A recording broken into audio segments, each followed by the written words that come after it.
षटक आणि शेवटचा चेंडूवर एक आपला महत्त्वाचा खेळाडू परतीचा प्रवास केला, परंतु येणाऱ्या काळात जो नवीन बॅटर दाखल झालाय अर्थात मंगेश याच्याकडे देखील क्वालिटी आहे।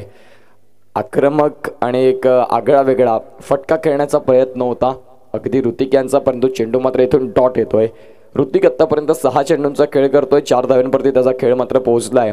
येणाऱ्या काळात तुम्ही वेळ घेतलाय तर चांगला खेळ देखील करणं गरजेची भूमिका असेल।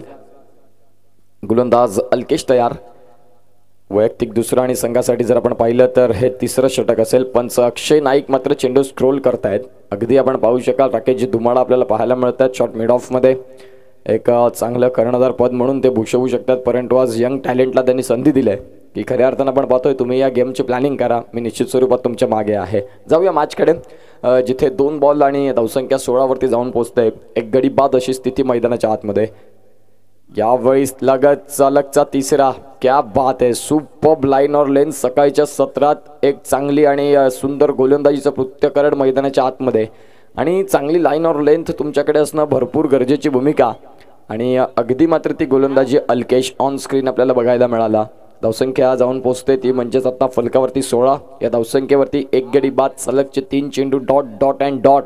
चौथा चेंडू घेऊन गोलंदाज तयार, चौथा देखील डॉट, क्या बात आहे अल्केश, सुपर्ब गोलंदाजी, काय कमालीची लाईन और लेंथ।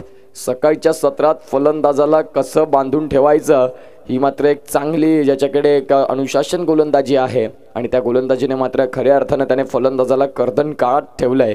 अतिशय सुंदर बॅटिंग। फलंदाजाला आता विचार करावा लागेल की समोर अल्केश आहे, कुठल्या रीतीने तुम्हाला फटकेबाजी स्वीकारायची आहे। सलगचा 5वा, क्या बात आहे, क्या बात आहे। आजच्या दिवसातलं मेडन षटक बघायला मिळेल का, हा देखील प्रश्न अगदी तेवढाच महत्त्वाचा। आणि शेवटचा बॉल असेल या स्पर्धेतली मेडन षटक तुम्हाला बघायला मिळेल का, हा देखील तेवढाच आता महत्त्वाचा विषय राहील। गोलंदाज अल्केश तयार, अगदी शेवटचा चेंडू, आणि या आपण पाहू शकाल इथे मात्र जर पाहिलं तर मेडन षटक आपल्याला पाहायला मिळालं। एकदा अल्केश या गोलंदाजासाठी एकदा जोरदार टाळ्या झाल्या पाहिजे, ज्याने अतिशय सुंदर गोलंदाजी हाताळली।